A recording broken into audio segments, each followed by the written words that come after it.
Welcome to the deep dive. You know that feeling, right? Yeah. Life just keeps coming at you, fast-paced, full of demands. It can be great, sure, but wow. It can also leave you feeling pretty drained, stretched thin. Absolutely. It takes a toll. Which is why, really, emotional resilience these days. Yeah. It's not just nice to have, it feels, well, essential for getting through it all. It's crucial, yeah. So today we're doing a deep dive into something ancient, but incredibly relevant. A philosophy that offers this really powerful way to keep your cool, find some inner peace, no matter what's swirling around you. And that's Stoicism. Exactly, Stoicism. And look, this isn't just some dusty old theory. It's like a practical toolkit for living. We've got some great insights, pulled from sources like Stoicism, ancient wisdom for modern emotional resilience. Good stuff there. Yeah. And our mission really is to give you some practical techniques.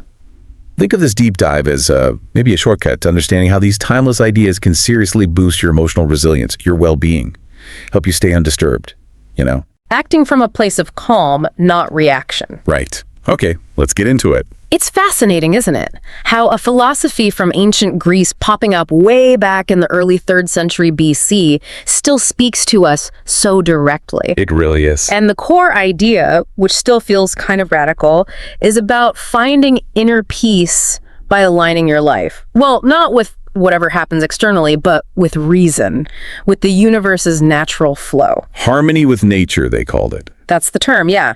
It means using reason, accepting how things unfold naturally, and crucially, getting really clear on what you can control versus what you just can't. And the big names associated with it, they weren't just academics sitting in ivory towers, were they? They lived through some serious stuff. Oh, absolutely. You've got Marcus Aurelius, the emperor, literally writing his meditations during wars. Then there's Seneca, statesman, playwright, faced exile. And Epictetus, who started life as a slave and became this incredible teacher, these figures really hammered out the practical side. They did. And their focus was squarely on rational thinking, emotional control, which leads to this fundamental Stoic insight. It's not events that mess us up. It's our take on them, our perception. Precisely. It's your interpretation that causes the distress. And realizing that, well, it hands the power right back to you. It's a kind of freedom most people don't even know is available. So it's all about focusing on our responses, not getting swept away by the external stuff. Because the external stuff, Yeah. we can't control that anyway. That's the core principle for maintaining peace in rough times.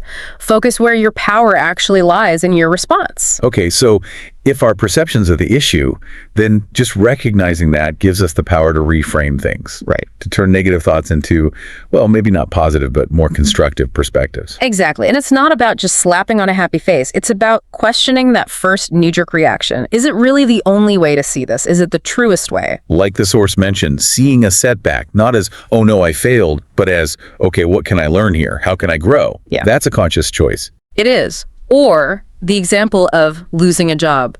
The initial hit might be despair, fear. Sure, totally understandable. But the Stoic approach encourages reframing. Okay, the store closed. Maybe this is a chance to find something totally different, maybe even better aligned with who I am now.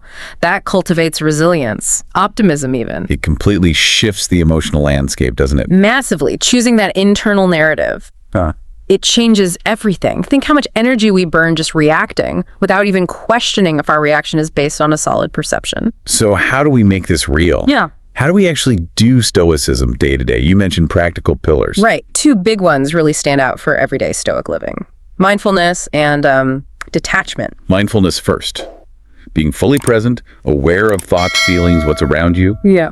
but without judging it. That sounds very Stoic. It aligns perfectly. The Stoics were all about self-awareness, observing our internal reactions to things like simple exercises, mindful breathing, just noticing your breath. Or like a body scan, just checking in. Exactly. Those ground you in the present, cut through the anxiety and the mental noise, and also just taking a few minutes daily to, reflect on your thoughts. What popped up today? Why?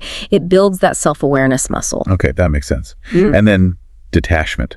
That word can sound a bit cold. Yeah, it can be misunderstood. It's not about apathy, like I don't care about anything, not at all. It's about shifting your focus From the results. to your actions.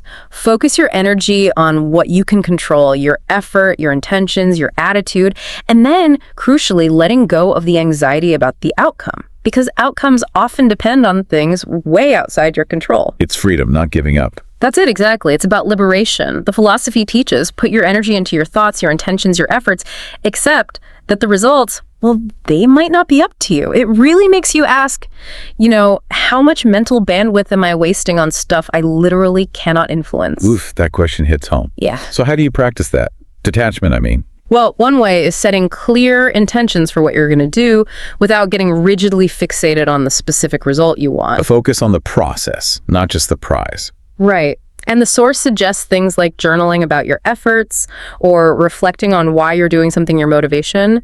That helps loosen the grip of attachment to a single outcome. And the payoff is less anxiety, less disappointment. Huge payoff. Yeah. Freedom from that constant worry about what if it doesn't work out. You find more peace, you can actually engage with what you're doing now and appreciate the journey itself wherever it leads. Contentment in the trying, not just the achieving. Okay, so focusing on what's in our control, like our responses and efforts, and practicing detachment. Yeah. That must completely change how you view tough times, adversity. Oh, absolutely. For the Stoics, challenges aren't just annoying roadblocks. Now, something else. They're opportunities, seriously. Opportunities for growth, for building resilience, for strengthening your character. And history backs this up, right? You mentioned Marcus Aurelius. Yeah, think about it. Emperor dealing with wars, plagues, personal losses. And he uses it all to cultivate wisdom, virtue. He writes about finding strength in the struggle. Wow. And Seneca, too. Seneca faced exile, financial ruin, tough stuff. But he came out of it with these incredibly profound insights about life, about human nature that we're still reading today. These aren't just neat stories. They show how hardship literally forges character, deepens self-understanding. So it's not just about gritting your teeth and getting through it. It's like the obstacle's the way, in a sense. The difficulties shape you. That's a very Stoic idea, yeah. And guiding this whole process, at the absolute core of Stoicism, are the virtues. The 4 cardinal virtues. Exactly. They're the bedrock for emotional stability, for a meaningful life. You've got wisdom, knowing what's truly important, making good judgments. Then courage, facing challenges head on with integrity. Right. Justice, acting fairly, ethically towards others. And temperance, moderation, self-control, balance in life. Living by these virtues, that provides the actual framework for stability and peace, doesn't it? It gives you a compass. A moral compass, yeah. And it encourages you, the listener, to think about your own values. Yeah. What guides your responses when things get tough? What virtues matter most to you? That reflection is key. Now, doing this alone, it can be tough. Is there a role for community in Stoicism? Oh, definitely. Building a supportive community is actually pretty crucial for keeping these practices going, connecting with others on the same path. It's powerful. How so? What does community offer? Well, encouragement, for one. Accountability, too. Knowing others are also working on this stuff helps you stick with it. And you get different perspectives, which can really deepen your own understanding. That makes sense. So how do you find that community? Lots of ways now. You could look for local Stoic meetups, maybe join online forums or groups. There are workshops, lectures. Just connecting with people who are exploring the same ideas. Yeah, sharing experiences, talking through challenges, learning how others apply these principles. It makes it less abstract, more real. You learn together, support each other. It's actually quite empowering. Okay, community helps. What about specific daily habits?